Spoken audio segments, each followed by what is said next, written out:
अस्सलाम वालेकुम दोस्तों, मैं हूं Usman Ali. Welcome to my channel. और आज की वीडियो के अंदर हम बात करेंगे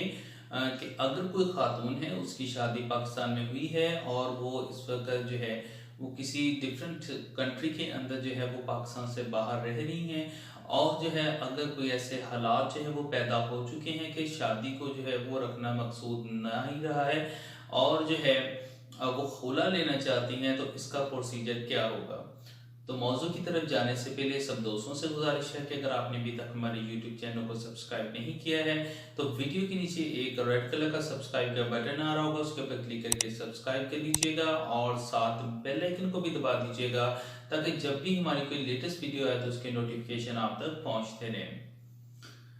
अगर जो है कोई भी खातून है जिसकी शादी पाकिस्तान के अंदर हुई है और वो बैरून मुल्क किसी भी कंट्री के अंदर रह रही हैं, और जो है अगर कोई ऐसे हालात जो है वो पैदा हो चुके हैं जिसकी वजह से जो है जो अल्लाह ताला की बयान करदा हदूद हैं उनके अंदर जो है वो निबाह जो है हस्बैंड और जो है वो वाइफ उनका नहीं रहा है, और ख़ातून अगर जो है वो खुला लेना चाहती है तो बैरून मुल्क में रहते हुए जो है वो खुला का जो है वो ले सकती हैं। इसके लिए करना क्या होगा कि आप किसी भी अपने जानने वाले के, कोई भाई भी हो सकता है, कोई रिश्तेदार भी हो सकता है, या कोई भी शख्स जो है उसके नाम के बिहाफ के ऊपर जो है उसके नाम के ऊपर जो है वो आप उसको स्पेशल एक पावर ऑफ अटॉर्नी तैयार करवाएंगे और उसके नाम के ऊपर उसको जो है वो इख्तियार देंगे कि वो आपके बिहाफ के ऊपर जो है वो कोर्ट के अंदर जो है वो केस फाइल कर सके। इसके लिए जो है वो आप जिस कंट्री के अंदर रहते हैं वहां पर एक स्पेशल पावर ऑफ अटॉर्नी तैयार करवाएंगे, और तैयार करवाने के बाद जो है वो उसको पाकिस्तानी एम्बेसी में जाएंगे, वहां पर जो है वो उसकी अटेस्टेशन होगी, आपका बयान जो है वो विटनेसेस की मौजूदगी में लेंगे, और अटेस्टेड होने के बाद उसके बाद वो उसको पाकिस्तान भेज दिया जाएगा और यहाँ पर भी उसकी जो है वो वेरिफिकेशन होगी। और होने के बाद जो है जिस बंदे के नाम के ऊपर आपने पावर ऑफ अटॉर्नी जिसको दिया है, वो आपकी बिहाफ के ऊपर जो है वो उस पावर ऑफ अटॉर्नी के से जो है वो कोर्ट के अंदर जो है वो केस फाइल करेंगे, और उस केस के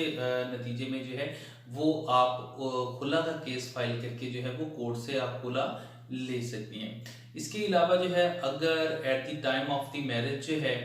वो तलाक के आप तजवीज़ भी दे सकती हैं। अगर कोई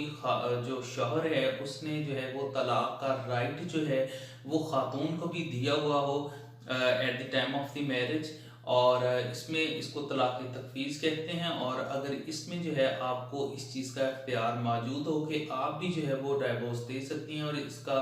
इख्तियार at the time of the marriage जो है वो